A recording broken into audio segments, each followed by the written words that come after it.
It's very important for exhibitors to embrace independent films and filmmakers and to bring films from all over the world, especially because we need to develop and nurture new audiences.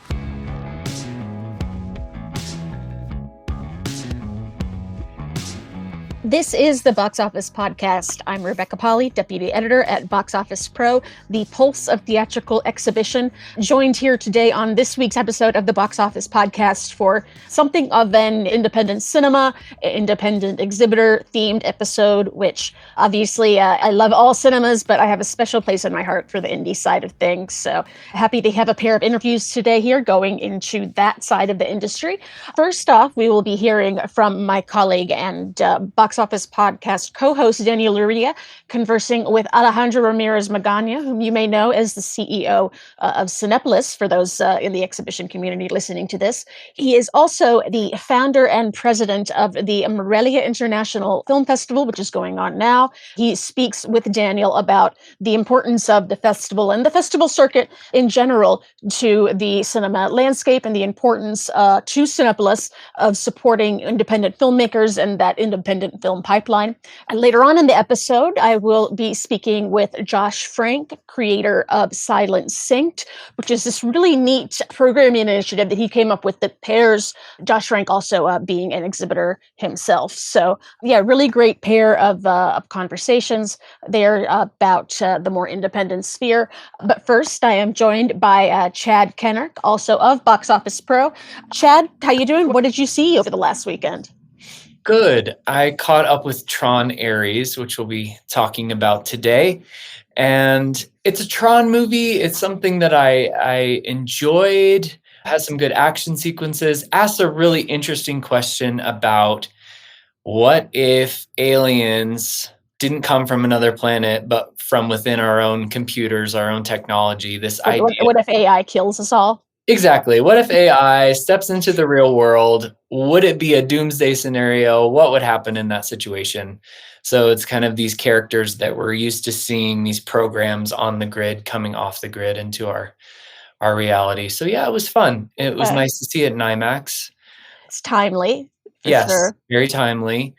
There's some cool sequences that were apparently all shot in camera, practical sequences. So that was fun. Oh, that's cool. Which is kind of funny because Tron is like everything is special effects. Yeah, it was one of the first movies to use CGI. So kind of an interesting way to tackle that franchise. And unfortunately, Tron Ares came in under expectations with $33.5 million. We were looking at something more in the 40 to 48 million there. Tron Legacy coming in back in 2010 at 44 million. Not a good result. No. What stood out to me as someone who does not necessarily get the Jared Leto appeal, this underperformed on opening weekend compared to Morbius, the Jared Leto starring vampire super villain anti-hero. It was not a good weekend for Jared Leto, generally speaking. Yeah. But hopefully this finds its audience. It's definitely one that's great to see on the big screen because it was shot partially with IMAX cameras and there's a lot of great spectacle and action sequences there. So we'll have to see moving forward if that does pick up an audience in chase weeks. Right now, it is sitting at 60.5 million after the opening weekend global total. It might have a tough time of keeping screens though as we get further into the holiday season. Obviously, we're going to have more and more films looking for that premium footprint. We have some forecasting updates on some of those big holiday releases, but before that, what we have coming up this weekend, we have from Universal Black Phone 2, not the Black Phone 2, even though the first one was the Black Phone, which I'm never going to be able to get my head around. We do have that one predicted for $20 to $25 million opening domestic range, a number that would make it Blumhouse's best opener since all the way back in October of 2023 with Five Nights at Freddy's. It's definitely not been a super great year and a half in terms of box office for Blumhouse, though after the Black Phone 2. They do have Five Nights at Freddy's 2 coming out in December. So hopefully those two should be able to better connect with audiences. And then, Chad, we have 2 other wide releases this weekend. What are we looking at, and what's our forecasting there? Yeah, Aziz Ansari's directorial debut, Good Fortune, the comedy from Lionsgate, we're looking at 8 to 12 million there. And then Angel Studios' Truth and Treason, which we're predicting 2 to 4 million on that title. And that one's a historical drama, Resistance to the Nazis, similar to Bonhoeffer and some of their other historical releases. So those have been, I think, pretty consistent earners for Angel and for Exhibitors. Looking forward into the holidays, tracking updates for, and I know, Chad, one of the films that you're most looking forward to this holiday season, Wicked for Good. The tracking just keeps going upwards as that pre-sales period extends. We now have it to 130 to 155 million opening weekend, which would just be fabulous. The first film opening to 112.5 million, so that would definitely be an increase there. Ultimately, the first part of Wicked topped out at the domestic market at 473.2 million and 756.4 worldwide. So high expectations for the conclusion of the story. It did break Fandango's best first day ticket pre-seller records in multiple areas. It's now in the top 10 best all-time first day ticket pre-sellers, which includes like Avengers Endgame, Spider-Man No Way Home, the Eras Tour. So some good numbers there. Absolutely. And that hitting theaters on November 21st. Before we get to that, we have several genre pictures coming to the big screen. Sadly, our tracking for Predator Badlands coming out on November 7th and The Running Man coming out November 14th. They're trending downwards. Not by much, just by a little bit. We currently have Predator Badlands between 30 and 38 million opening, and The Running Man between 35 and 45. I already have my tickets to Badlands. Eric and I snapped them up as soon as they went on sale, and we're going to do the same for Running Man. So, yeah, I need to get mine because I'm looking forward to both of those as well. I know that the Predator franchise hasn't been a big. I mean, I just loved Prey so much, the Hulu release that came out, and it's the same director, so I'm definitely going in there with a lot of faith and a lot of excitement. But moving away from the Hollywood tentpoles that are going to be propping up the industry through the end of the year, let's turn to the independent side of things with Daniela Michael's interview with the Morelia International Film Festival, taking place now in Morelia, Mexico. Imagine a world where your cinema's digital experience is as unforgettable as the movies you show. At Box Office, we strive to make that world a reality. We offer innovative solutions like custom-built websites, mobile apps, and user-friendly ticketing pages, crafted to meet the unique needs of cinemas. It's all about enhancing customer loyalty and making booking a breeze. Take your cinema's online experience to the next level with Boost. Contact us today at sales@boxoffice.com to learn more.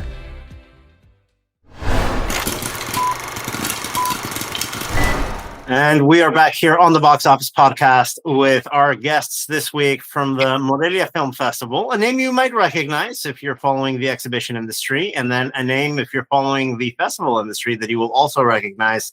We have here Alejandro Ramirez Magana and Daniela Michel joining us to talk everything about Morelia. Guys, thank you so much for joining us. Thank you for having us, Daniel. Thank you. Well, let's talk about this festival because I think it's unique in the sense that it's one of the major stops on the festival circuit worldwide. It's great that it's in Mexico, but it's also great that you have an exhibitor at the heart of this. Alejandro, you were very closely involved in launching this and being involved. Now, as an exhibitor, why is it important for circuits to embrace independent and global cinema and situations like this one where you can bring in the entire world of the film industry beyond just the major studios for more than a week worth of screenings? Well, I think it's very important for exhibitors to embrace independent films and filmmakers and to bring films from all over the world, especially because we need to develop and nurture new audiences. And I think we've proven in Mexico with several experiments in the past, like the French Film Festival, that is a touring film festival that started in 12 cities, and now it visits over 90 cities in Mexico. And we sell over 300,000 tickets to French films. And when we started, it was a very small and modest endeavor. And now it's a quite significant festival. And that's by nurturing new audiences. Sometimes new audiences don't know that they would like independent films or, European films if you don't give them the chance to discover them. And I think that's what we've done in Cinépolis throughout the years. And when we, Daniela, myself, and Cuauhtemoc, our co-founder, we decided to start this film festival, we had always the backing from Cinépolis, because we think it's very important to nurture the ecosystem for independent filmmakers, because we want their films in our movie theaters. And Daniela, on your end, obviously being involved in programming, being involved in cultural institutions, and promoting independent, national, and global cinema, what's the role of a film festival like Morelia in Mexico's film culture? Because it seems like it's been there for a while. It's only been there since when, 2003? Yes, I started organizing a very small short film festival in the 90s in Mexico, because at the time there was really no industry of Mexican film, which is the reason why people like Alfonso Cuarón or Guillermo del Toro left the country. And somehow I thought that what kept the spirit alive of Mexican cinema was the short film. So I organized a very, very tiny small film festival from my apartment. It was a really very independent thing. And Alejandro González Iñárritu at the time, he was still working in advertising. He was my main sponsor. He's been a wonderful friend and supporter over the years. So, well, I talked to Alejandro Ramirez and Cuauhtemoc Cárdenas about the idea of taking this very small short film festival that took place in Cineteca and took it to Morelia, because Morelia is a wonderful city. It used to be the cultural capital of New Spain. It has many students, many universities. The first Conservatory of Music was ever in the Americas is built here next door to the cinemas. So the idea we started like with the mission of supporting Mexican filmmakers, young filmmakers. At the beginning, we only had a competition of Mexican shorts and documentaries. For Alejandro in particular, it was very important to include documentaries in these first editions, which I think was a wonderful idea. And then after the 5th year, we were able to include feature films in competition, because up until 2007, there were not enough feature films, believe it or not, to include in the competition. Nowadays, we receive about 1,000 submissions of Mexican shorts, documentaries, feature films, works in progress.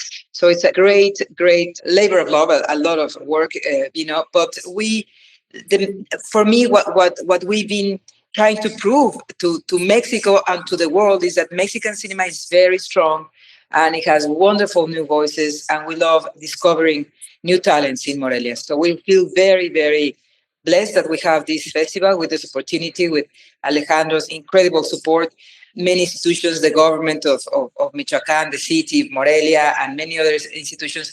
But for us, the most important thing is to create like the most important meeting point in Mexico for Mexican filmmakers.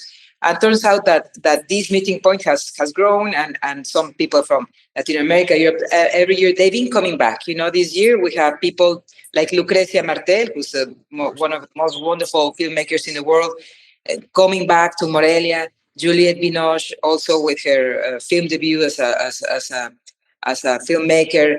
Jodie Foster. And this is wonderful because we create very beautiful environment of creativity.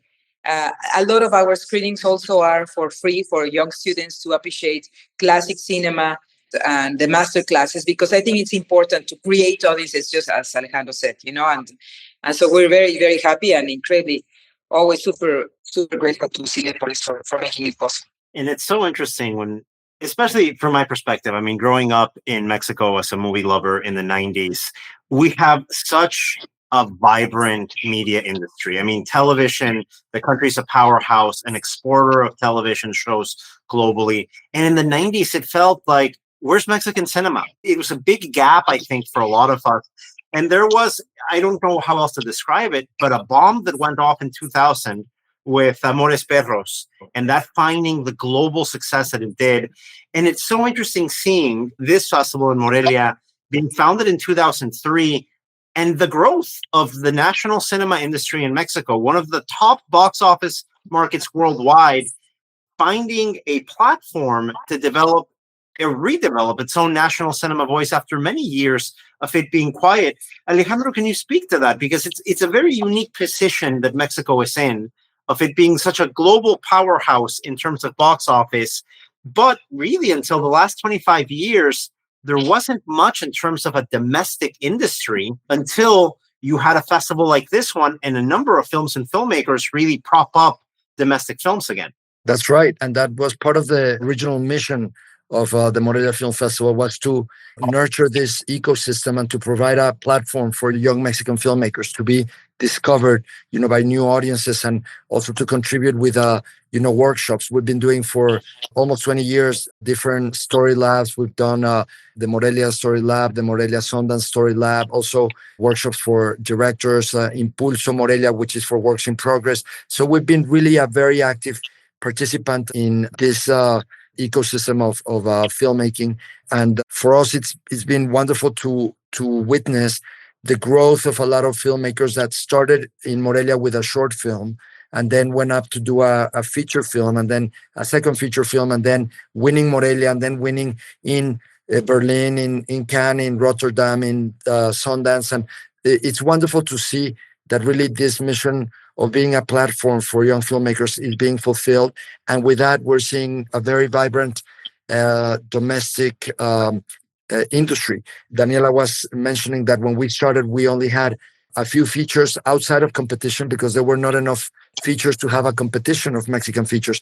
And this year, altogether, we received over 1,000 works, including features, documentary features, and shorts. So that just shows that 23 years later, the film industry in Mexico is really prolific and has grown dramatically. And it's such a grassroots effort that you bring in organizers from the cinema world that are very heavily involved in programming and promoting voices like Daniela, Alejandro, multi-generational exhibitor in the country to promote this as a team.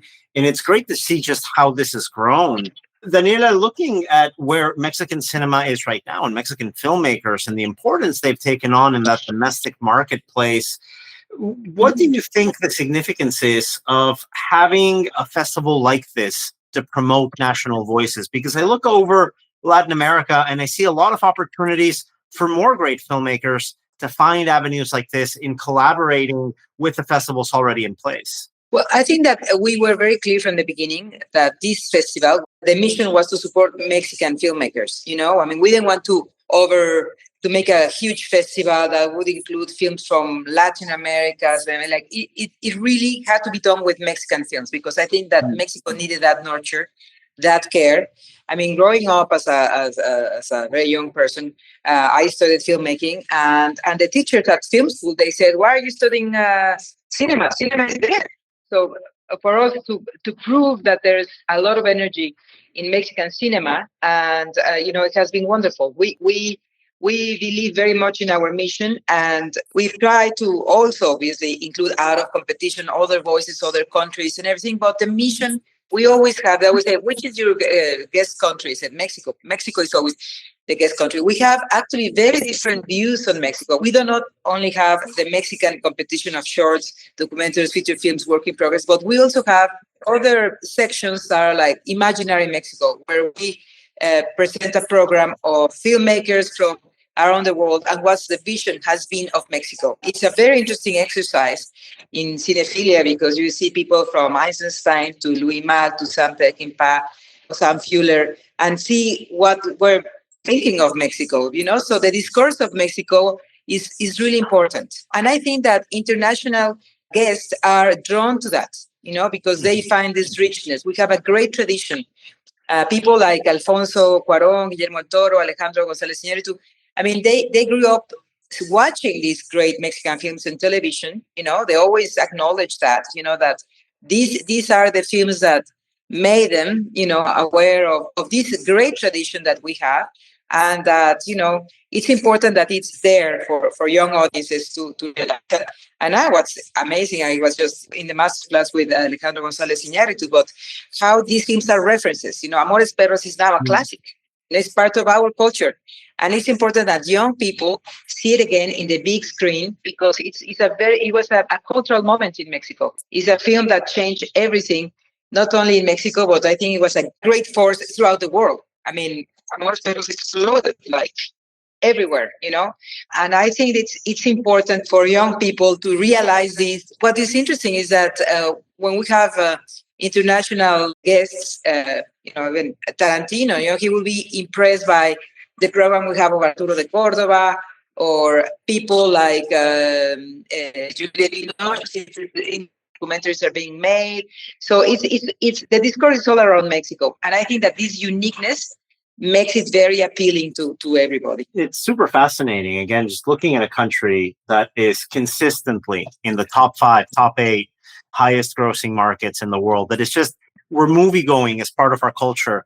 And the fact that really up until the last 25 years, like you were saying, Daniela, cinema kind of took a back seat. We were great at advertising. We were great at television shows. We were great seemingly at everything but this. And now we've had with the 3 filmmakers you just mentioned, whose careers also took off in the last 25 years, and having a film festival to support that, that's crucial. But of course, the biggest part of this is also having the movie seen. And I think the support of Cinepolis in this effort is also very important, Alejandro, as we know right now, the cinema industry is facing a major challenge in getting enough films in our screens. This is a great opportunity with hosting a festival to see some more maybe movies that aren't obvious to put in your cinemas, but it's a kind of, let's say, selection ground for films to find an audience and grow. Has there been a lot of synergies between the Cinepolis programming team and a festival like Morelia? There have been a number of synergies, and we actually gave the prize of Impulso Morelia, the work in progress section of the festival. And one of the most interesting things of the prize is that Cinepolis distribution will distribute that film whenever it's concluded, when it's finalized. And we always pick up films for distribution here in Morelia. So yes, there has been a lot of synergies and then a lot of discoveries, Actually, I must say that our distribution branch, Cinepolis distribution branch, was born because of a documentary that won the Morelia Film Festival, could not find distribution in Mexico. Presunto culpable, presumed guilty. Nobody would distribute it. And so Cinepolis said, we'll give it a try, even though we've never done distribution ourselves, and we'll do it in a pro bono basis. And then we did the same thing with another documentary and with a film that also won in Morelia, La Jaula de Oro. And from there, after distributing these 3 features, we decided to establish a distribution branch. So in a way, Cinepolis Distribución was born at the Morelia Film Festival. And it's a timely conversation to have as we see other major circuits like AMC here in the US and View International over in Europe also embracing the potential of distributing their own movies, and obviously having the capacity of a festival support behind it is a great opportunity. Daniela, to close up, could you tell us a little bit about this year's festival and what some of the moviegoers can expect in terms of programming? Well, we have 102 films that are in competition, works in competition, Mexican, between short films, documentaries, feature films. We have a great opening night tonight with Clever Mendoza Filius, The Secret Agent, which is a fantastic film that I enjoyed very much at Cannes. We also have in the debut as a filmmaker of Juliette Binoche. It's a beautiful documentary on dance and acting. We have Charlie Kaufman also attending. We have Lucrecia Martel, who's coming again to present her documentary about indigenous people in Argentina. And it's very fitting because we have also a workshop for indigenous filmmakers. So it's going to be an inspiration for all of us to have Lucrecia talking. We'll have Stellan Skarsgård as well. And we have Gael García Bernal taking part of the celebrations of Amores Perros and presenting Magallanes by Lav Diaz. We have Jodie Foster coming back again to present her new film made in France by Rebecca Zlotowski's Private Life. So we have many, many wonderful things. We have guest curators like Eddie Mueller, the Tsar of Noir, a wonderful noir program. We have one of the directors of the Bologna Film Festival presenting a program of Ruben Mamuli and this great American filmmaker and his take on Mexico and Imaginary Mexico. We have a wonderful program also presented by Alejandro Ramirez and Guillermo del Toro, because together and this is something that we should mention. They put together a scholarship that's called Animexico. And this is a scholarship that supports young filmmakers studying animation in the best film school for animation, which is in Paris, in Gobelin. So we'll be presenting a program of these short films. We'll have the Mexican premiere of Frankenstein. So we have many interesting things, I hope, for all the audiences. You mentioned The Secret Agent. I interviewed Kleber Mendonça Filho here in New York last week. One of the best of the year, huh? I mean, incredible movie. First thing I told him is, I think you just made a Mexican movie with this one. I know it's set in Recife, but reminded me a lot of my country. Well, Alejandro, Daniela, thank you so much for joining us, and I look forward to talking to you guys again soon. And that was Daniela Loria in conversation with Alejandro Ramirez Magana. And now we'll be hearing from Josh Frank, creator of Silent Synced. It's a really interesting programming initiative that pairs silent films with classic albums. This time around, it is the film A Woman of the World paired with Pearl Jam. That is coming to domestic theaters on November 7th, courtesy of Cinelife. Let's take it away. Super excited to be speaking with today on the Box Office podcast, Josh Frank, exhibitor and filmmaker. He runs the Blue Starlight Mini Urban Drive-In in Austin, Texas, and is also the creator of the Silent Synced screening series. It's a really interesting concept that pairs classic silent cinemas with classic albums. A very exciting time for you. I know that the first two Silent Synced programs just had their debut in the UK, and your third one will be hitting independent cinemas in North America starting on November 7th. Now, first, I want to ask you, your first two programs, you pair Nosferatu with Radiohead, and the second one was Buster Keaton's Sherlock Jr. paired with REM. Those are two pretty obviously well-known silent films, but this third one that you have coming to theaters on November 7th, it's called A Woman of the World, and you're pairing it with Pearl Jam's album Versus. A Woman of the World, I don't know what this film is, honestly, but I'm super, it makes me super curious about it. Can you tell me a little bit about what this film is and how you came to pair it with Pearl Jam for your third Silent Synced? My third one, Pearl Jam versus A Woman of the World, is the next one that's going to be released on November 7th. And I'm really excited about this one in particular because although Pearl Jam wasn't exactly one of my top bands when I was, growing up, I really appreciated this particular album. Out of all their albums, this is the one that spoke to me. Did the album come first or did the film come first? Because I don't really know much about this film. This one is so cool. It's a forgotten movie. Unless you really know silent movies, you've studied them, and you're really put effort into knowing. I thought I knew a good amount, but I was looking at this. I'm like, oh, damn, I haven't heard of it. One of the things I did when I started all this is I did a really big deep dive into silent movies, finding, just looking at everything, because part of this sort of challenge is that some of the best and most known silent movies are long. They're actually quite long. They can be an hour and a half, 2 hours, even longer. And that makes re-scoring them with albums harder. Yeah, albums that tend to be 45 minutes. 47, yeah. So it narrows down certain possibilities. So one of the things I make a point of looking for is great silent movies that are more within the hour or less range. And by doing that, I discovered a lot of silent movies that are not on the top most known movies. So this one was one of the ones that popped up, and I was immediately intrigued by it because it had this beautiful 1920s Hollywood femme fatale type character, but it wasn't a noir.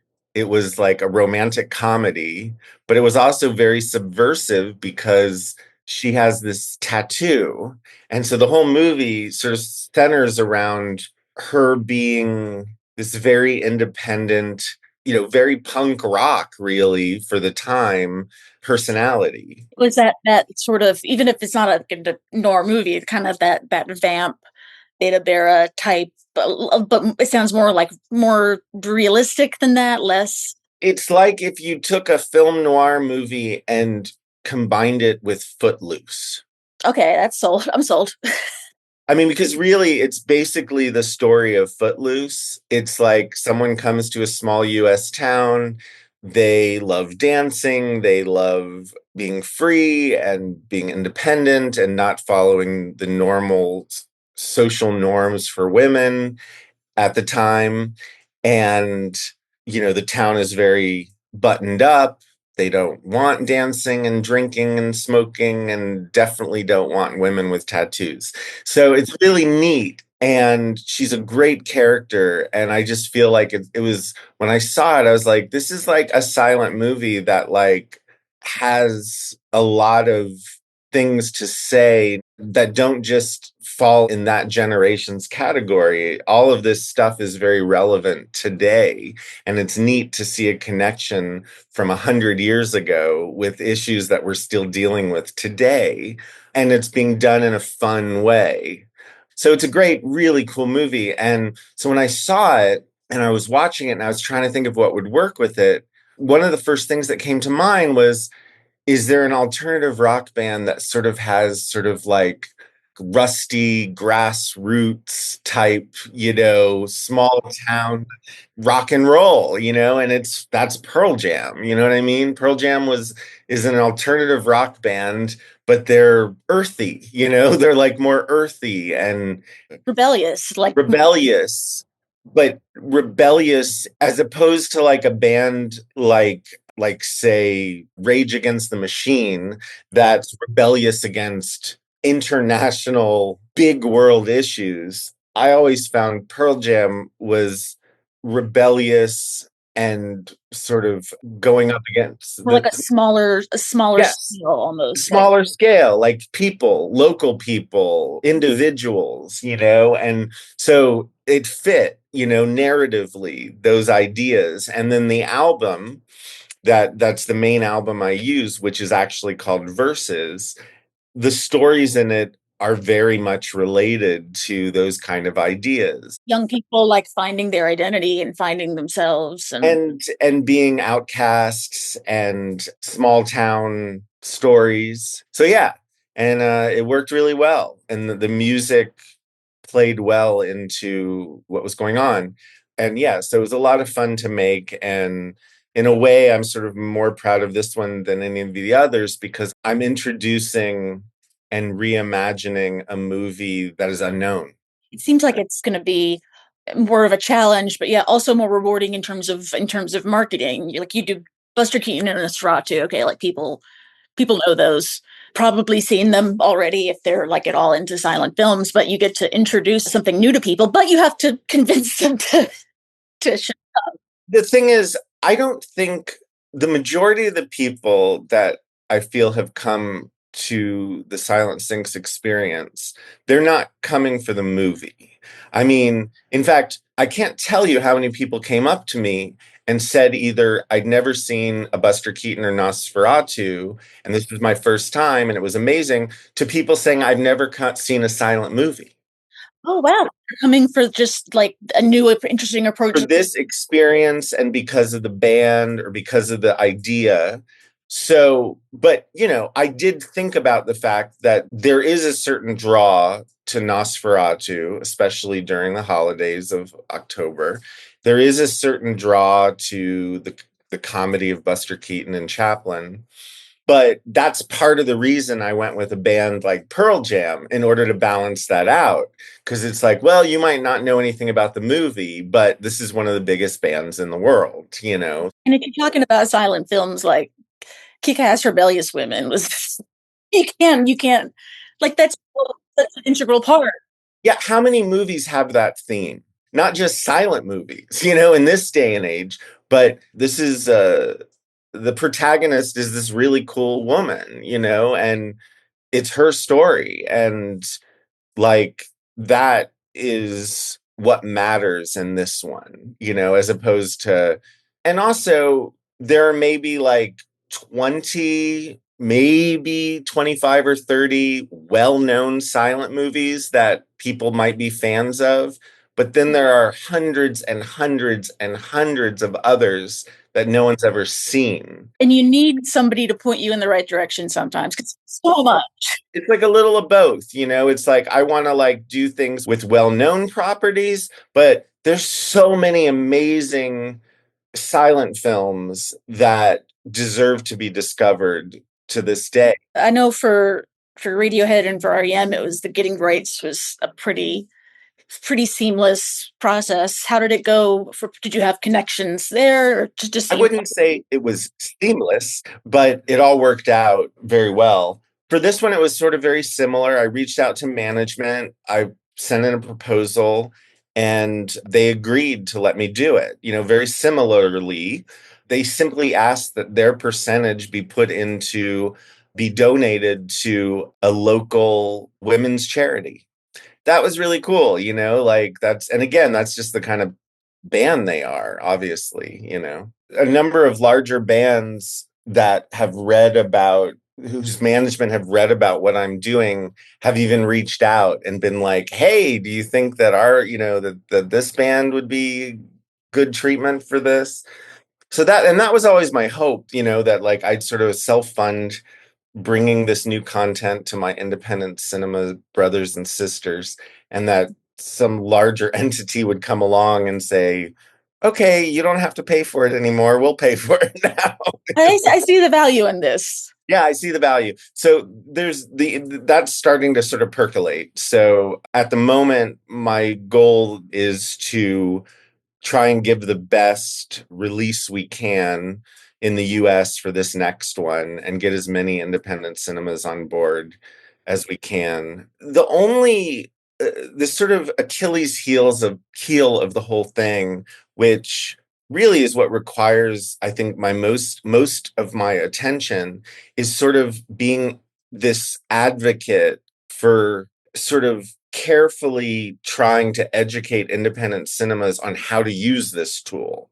Because what I keep trying to explain is this series will work for you if you give it the chance it needs. A lot of cinemas have been booking it for like a one and done thing, and that's no good.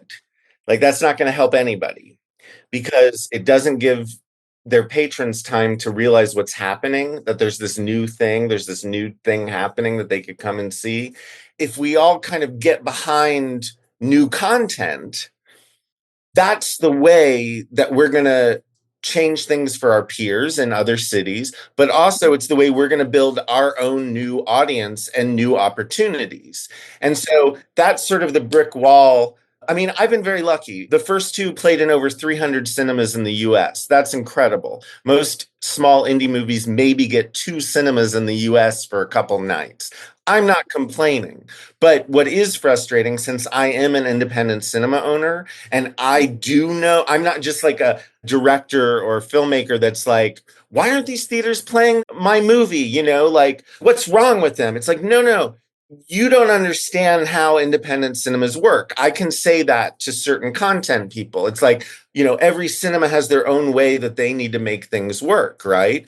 And every cinema has their own audience. And I respect that because I've lived it. I understand it. However, you have to take chances. You have to do new stuff if you want to break your own glass ceiling. You have to do something uncomfortable. And you should think about your peer cinemas and how, by joining together and sort of, you know, showing the industry that you're behind new content, it only helps everyone, including you. And so when a theater says, oh, well, this just isn't for us, I call bullshit. Because, and again, you know what, the thing is, it doesn't have to be my product or my thing. Be part of the community.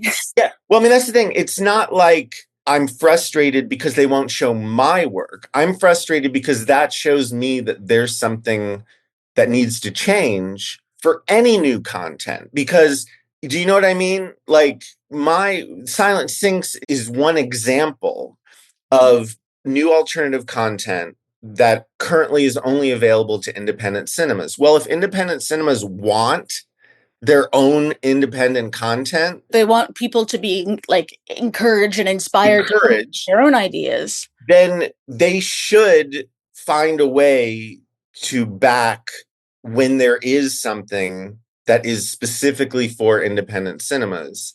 And more importantly, by getting behind it, it strengthens the entire independent cinema community, because as we saw from the first Silent Sync, when over 300 cinemas in the US booked it, every state knew to look for it at their independent cinema because they saw how many other places in the country it was playing. That's how new alternative content can be successful. It's not just about the individual, it's about our whole community of independent cinemas. Thank you for listening to this episode of the Box Office Podcast. We will be back next Thursday for more updates and news from the entertainment industry. Thanks so much and have a great week.